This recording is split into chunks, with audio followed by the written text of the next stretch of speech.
Good morning and welcome to all of you. स्वागत है बच्चों आपका Parshva International Senior Secondary School की online classes. In this video we discuss about the program of call by value and call by address. In last video we discussed about there are two types of calling. First one is call by value and function call by address or reference. जैसा कि मैंने आपको बताया था कि function calling मुख्यतः दो प्रकार की होती है, तो अब हम यहाँ पर उसका प्रैक्टिकल करेंगे और देखेंगे किस तरीके से वो वर्क करता है। ये हमने नई फाइल ओपन की है। इस फाइल को हम सबसे पहले सेव कर देते हैं F2 बटन से और नाम दे देते हैं कॉल बाय वैल्यू, एंटर। तो कॉल बाय वैल्यू नाम से मैंने सेव कर दी। सबसे पहले हेडर फाइल लगेंगी, इंक्लूड। पहली हेडर फाइल कौन सी है? IO stream.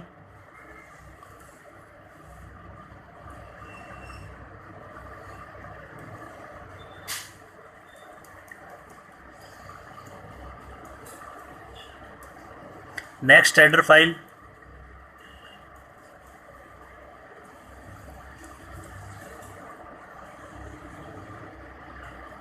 conio.h void main करली ब्रेसेस ऑन। अब मुझे सिंपल इंटरेस्ट कैलकुलेट करना था तो मैंने लिया था P, Q, R, T। अब इंटीजर की जगह चाहूँ तो मैं सभी को फ्लोट भी ले सकता हूँ।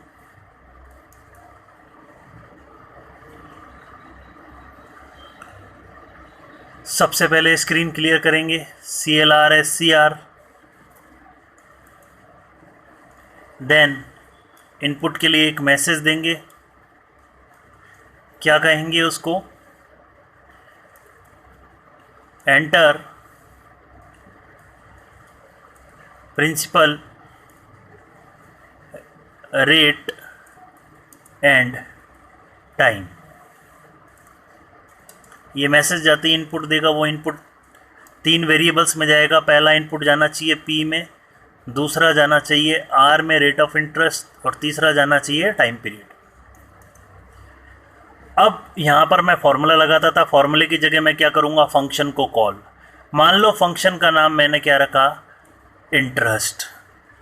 और चाहता हूँ जब भी इसे कॉल करूँ तो मुझे उसको 3 चीज़ें पास करनी पड़ेगी, प्रिंसिपल, रेट और टाइम। वो क्या है? P, R और T।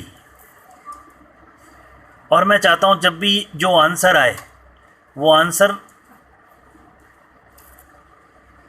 किसके अंदर चला जाए? T के अंदर। इट मीन्स अब मैं किसकी वैल्यू प्रिंट कराऊंगा? आउटपुट में T की। तो आउटपुट के लिए सी आउट, और क्या लिखेंगे? सिंपल इंटरेस्ट इक्वल प्रिंट होके, और किसकी वैल्यू प्रिंट हो जानी चाहिए? सॉरी, हम T तो भेजेंगे, यहाँ पर हम Q लेंगे और Q को प्रिंट करा देंगे। Get CH।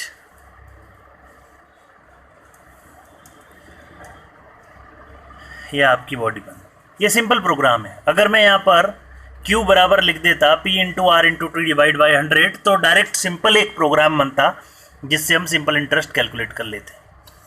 अब हमने यहाँ पर इनपुट तो ले लिया, आउटपुट भी शो कर दिया, बट बीच में फंक्शन को कॉल किया इंटरेस्ट नाम का। तो जब भी आप फंक्शन बनाएंगे तो वो फंक्शन नीचे कहीं ना कहीं बनेगा। तो फंक्शन बनाते हैं हम। तो फंक्शन हम, आपको पता ही है, फ्लोट हमने सब लिया है, तो आंसर भी हमारा फ्लोट में ही आएगा। तो फंक्शन की रिटर्न टाइप हम क्या दे देते हैं? फ्लोट। फंक्शन का नाम हमने क्या रखा है? Interest, INTEREST। जो कॉलिंग के समय नाम दिया है आपने वही नाम होना चाहिए, सब सेम होना चाहिए। ये चीज़ ध्यान रखें, अदरवाइज आपकी एरर आएगी। क्लियर? 3 पैरामीटर हमें देने पड़ेंगे क्योंकि आगे से PRT आ रहा है, तो यहाँ पर भी 3 लेने पड़ेंगे और तीनों फ्लोट होंगे क्योंकि ऊपर से भी फ्लोट आ रहे हैं। तो हमने x ले लिया फ्लोट y ले लिया और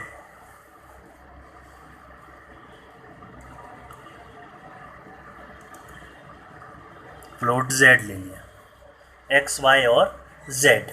क्लियर। अब हम फंक्शन की बॉडी बनाएंगे, सेमीकोलन नहीं लगेगा क्योंकि फंक्शन है ये। आपका वॉइड मेन जो लिखते हो तो मेन भी एक फंक्शन ही इसी तरीके से लिखते हैं। वॉइड उसकी कोई रिटर्न टाइप नहीं होती, इसलिए अब हम यहाँ पर एक लोकल वेरिएबल लेंगे, किसका, इंटरेस्ट फंक्शन का। PQRT किसके, मेन फंक्शन के लोकल वेरिएबल। लेकिन जब वेरिएबल इस ब्रैकेट में आते हैं फंक्शन के तो इसे कहते हैं फॉर्मल पैरामीटर ऑफ फंक्शन, और कॉलिंग के समय हम जो देंगे वो होते हैं एक्चुअल पैरामीटर, इनकी वैल्यू इसमें कॉपी होगी। इसे ही कहते हैं फंक्शन कॉलिंग बाय नेम, लेकिन पास क्या कर रहे हैं, पैरामीटर की वैल्यूज, तो इसीलिए उसे बोला जाता है कॉल बाय वैल्यू। तो अब हम इसके अंदर सिंपल इंटरेस्ट कैलकुलेट करते हैं। तो हम एक वेरिएबल ले लेते हैं फ्लोट SI नाम का, और SI इक्वल टू, अब ये फॉर्मूला ऊपर लगाते हैं तो P into R into T, लेकिन कॉलिंग हुई तो PRT किस में कन्वर्ट हो गया, XYZ में। तो अब आप यहाँ पर XYZ लिखेंगे, तो कैसे लिखेंगे, ब्रैकेट के अंदर लिखेंगे आप X into Y into Z, ये पूरा मल्टीप्लाई होगा, फिर डिवाइड बाय क्या होगा 100.00। ये क्यों लिखा, क्योंकि हमने सारी वैल्यू फ्लोट ली है। रिटर्न SI, और SI कैसी वैल्यू देगा, फ्लोट। अभी हमें एक एरर देगा, क्यों एरर देगा, क्योंकि हमने फंक्शन कॉलिंग कर ली नाम से, ये पूरी बॉडी यहाँ चली जाएगी, कैलकुलेट हो जाएगा, हमें आंसर में SI मिलेगा, SI Q में चला जाएगा और Q को प्रिंट कर देंगे। लेकिन हमने फंक्शन का प्री डिक्लेरेशन, प्रोटोटाइप अभी नहीं लिखी, और प्रोटोटाइप कहाँ लिखी जाती है, हेडर फाइल के बाद में और वॉइड मेन से पहले। ये जो आपकी पहली लाइन होती है, इसी लाइन को क्या कहते हैं, फंक्शन की प्रोटोटाइप, जिससे पता पड़ता है फंक्शन का नाम क्या है, कितने पैरामीटर लेगा और कैसी वैल्यू रिटर्न करेगा, और फिर सेमीकोलन लग जाता है, बट उसकी बॉडी नहीं होती। और जब फंक्शन बनाते हैं तो फिर फंक्शन की बॉडी देनी पड़ती है। तो फंक्शन जब भी बनाएंगे तो 3 चीज़ें याद रखें आप, फंक्शन की प्रोटोटाइप आएगी, फंक्शन की कॉलिंग होगी, और फंक्शन की बॉडी भी बनेगी अलग से। तो फंक्शन को प्री डिक्लेयर कर देते हैं, float interest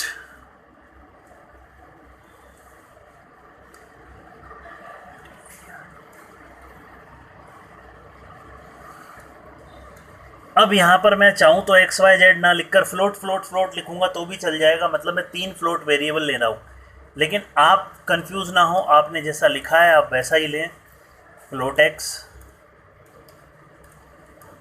float Y and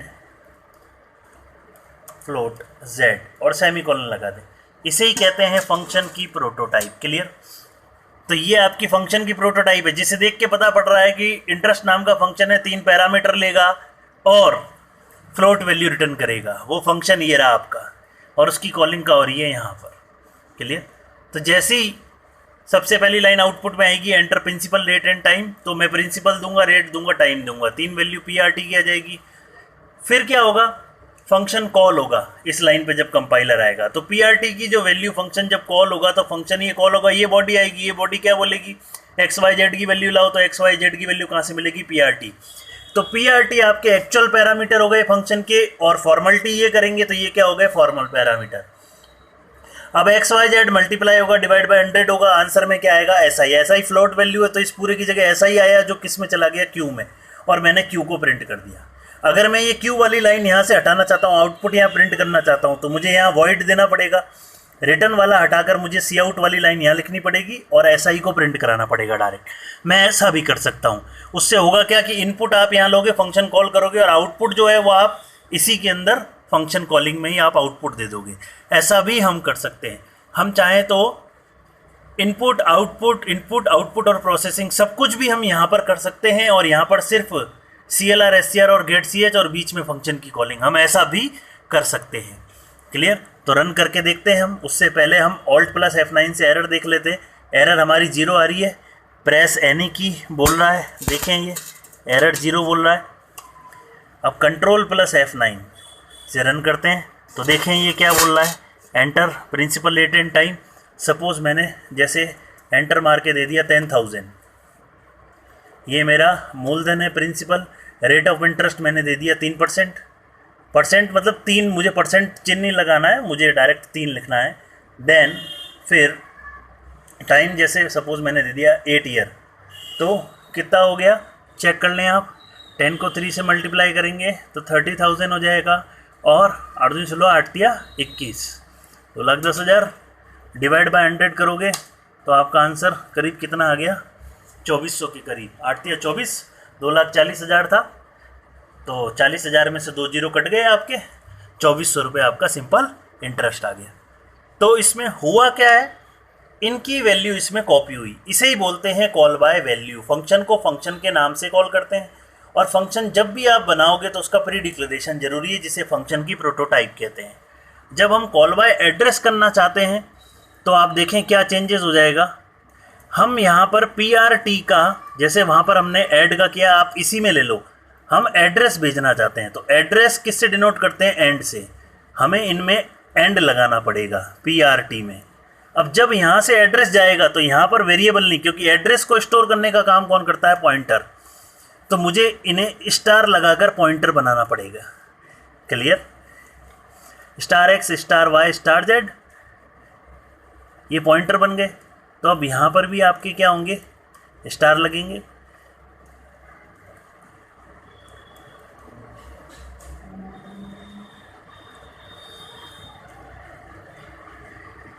और ऊपर भी आपको डिक्लेरेशन में चेंज करना पड़ेगा। यहाँ पर भी आप क्या लिखोगे, *X *Y और स्टार, क्योंकि आपने पॉइंटर लिया है। और एड्रेस जो है अब इसमें कॉपी हो जाएगा। इसे कहते हैं कॉल बाय एड्रेस या कॉल बाय रेफरेंस। अगर आप देखें इसे रन करके,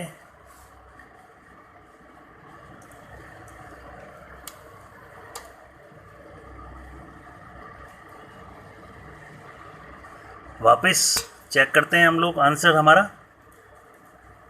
10,000, 3 and 8, 2400। क्लियर है। तो ये कॉल बाय वैल्यू दोनों से है। मैक्सिमम कॉल बाय वैल्यू काम आती है, कॉल बाय एड्रेस काम नहीं आती। तो ये था हमारा कॉल बाय वैल्यू और कॉल बाय एड्रेस की प्रोग्राम। Thank you.